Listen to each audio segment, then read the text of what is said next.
Jadi saya tegaskan, hari ini adalah hari bersyukur sekaligus berkabung. Karena itu hari ini kita juga harus meneguhkan komitmen terhadap dua hal. Yang pertama, komitmen kita adalah melanjutkan tuntutan kepada saudara Joko Widodo atas segala kesalahannya, kejahatannya, kejalibannya, ketidakadilannya selama dia memimpin Republik ini menjadi Presiden Republik Indonesia. Setuju? Jadi begitu lengser jangan dianggap selesai urusan. Tidak, yang selesai itu hanya jabatannya, urusannya belum selesai. Sudah dimulai tuntutan terkait hak keperdataan, sudah dimulai oleh Habib Rizik Syihab, Edi Mulyadi dan yang lainnya dengan gugatan perdata di Pengadilan Negeri Jakarta Pusat. Itu gugatan yang berkaitan dengan hak keperdataan. Padahal saudara Jokowi ini ada masalah yang lainnya. Secara perdata dia punya masalah, secara pidana punya masalah, secara tata negara juga kebijakan-kebijakan ketatanegaraan bermasalah. Pada saat yang sama, kebijakan tata usaha negara berupa ekspor kedaulatan garis batas pantai kita dengan modus operandi jual pasir laut ini sudah mulai digugat oleh saudara kita, ya, Pak Dr. Muhammad Taufik dari Solo, yang tujuannya agar bisa membatalkan ekspor pasir laut. Ini luar biasa ini, kalau kita jual ekspor emas, itu emas saja yang kita pindahkan ke luar negeri. Ekspor tembaga, nikel, termasuk batu bara yang dikeruk, luar biasa kekayaan alam kita yang tidak memberikan kesejahteraan kita. Oke, itu merugikan, tapi itu hanya batu baranya saja yang dikirim ke luar negeri. Tapi kalau ekspor pasir laut, ini adalah kejahatan terhadap kedaulatan negara, karena mereka tidak saja mengekspor pasir laut, tetapi mereka mengekspor kedaulatan Republik ini. Mereka lah pengkhianat Republik ini. Jadi jangan anggap sepele pasir laut itu membuat Singapura makin luas, membuat Indonesia makin sempit. Berarti Anda telah melakukan kejahatan menjual kedaulatan negara kepada Singapura. Yang kedua, kejahatan Jokowi. Nah, kejahatan Jokowi yang paling fenomenal itu apa? Korupsi, penipuan mata uang, ijazah palsu. Jadi itu kalau kita mau jadi ngelamar kerjaan biasa saja, ijazahnya harus asli. Saudara Joko Widodo, saya menjadi saksi 6 bulan bersidang di Pengadilan Negeri Surakarta, tak pernah mewujud satupun ijazah asli dari saudara Joko Widodo. Jadi setelah Jokowi lengser, dia tidak akan mendapatkan tepuk tangan aplaus dari rakyat, tapi dia akan dituntut oleh rakyatnya masuk ke penjara untuk bertanggung jawab atas segala perbuatannya. Ya, jadi jangan anggap selesai ya urusan dengan Jokowi ya. Justru ini awal mula urusan kita tingkatkan dengan saudara Jokowi. Kenapa? Karena dulu itu problem yang kita hadapi dengan Jokowi itu bukan tidak ada perbuatan pidananya, bukan tidak ada bukti-buktinya, tetapi ada intervensi kekuasaan saudara Joko Widodo sebagai presiden yang membuat upaya kita selalu gagal di tengah jalan. Contoh sederhana, di Pengadilan Negeri Solo, mana mungkin orang dituduh mengedarkan kabar bohong, ijazah palsu, tapi ijazah aslinya tidak pernah dihadirkan.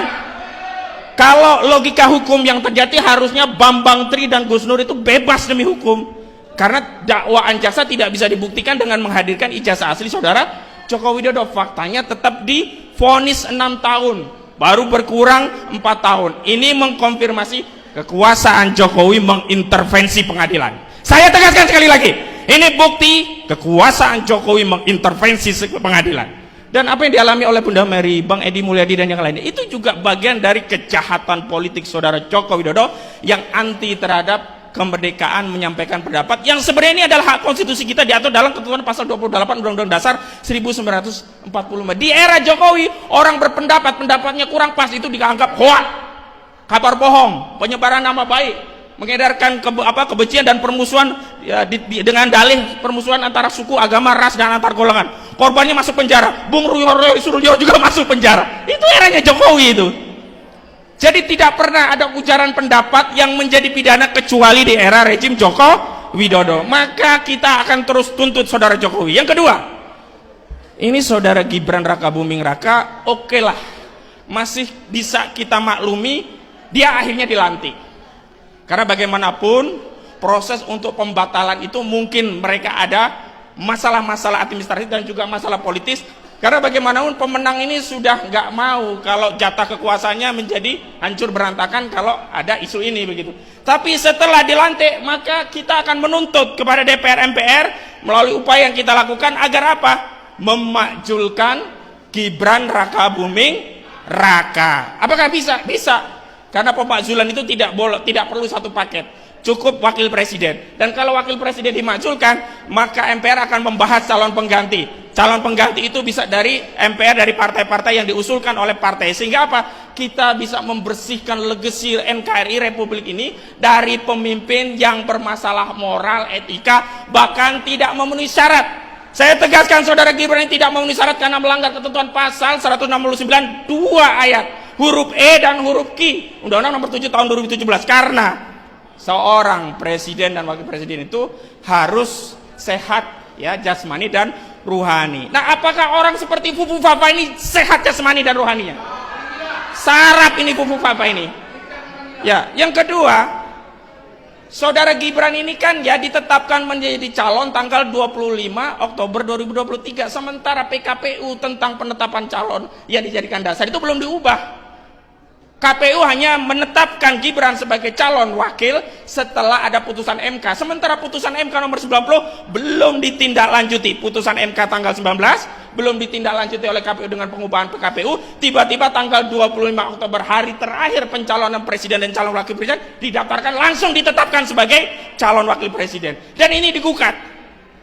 Harusnya tanggal 10 kemarin putusannya, ditunda 2 minggu. Maka Fufu Fafa ini juga tidak memenuhi syarat. Kenapa? Karena dia belum berusia 40 tahun. Dan kalaupun dalihnya dia diterima karena putusan MK itu belum ditindaklanjuti dengan per-KPU. Artinya apa? Cacat prosedur. Dan dalam hukum besiking, keputusan tata usaha negara, 3 cacat salah satu saja itu kena, maka harus dibatalkan. Cacat kewenangan, cacat prosedur, cacat substansi.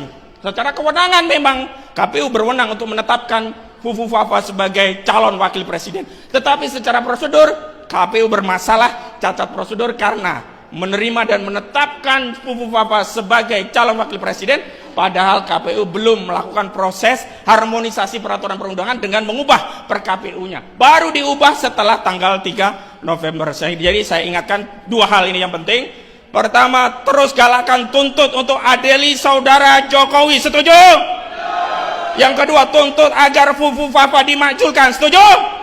Wassalamualaikum warahmatullahi wabarakatuh.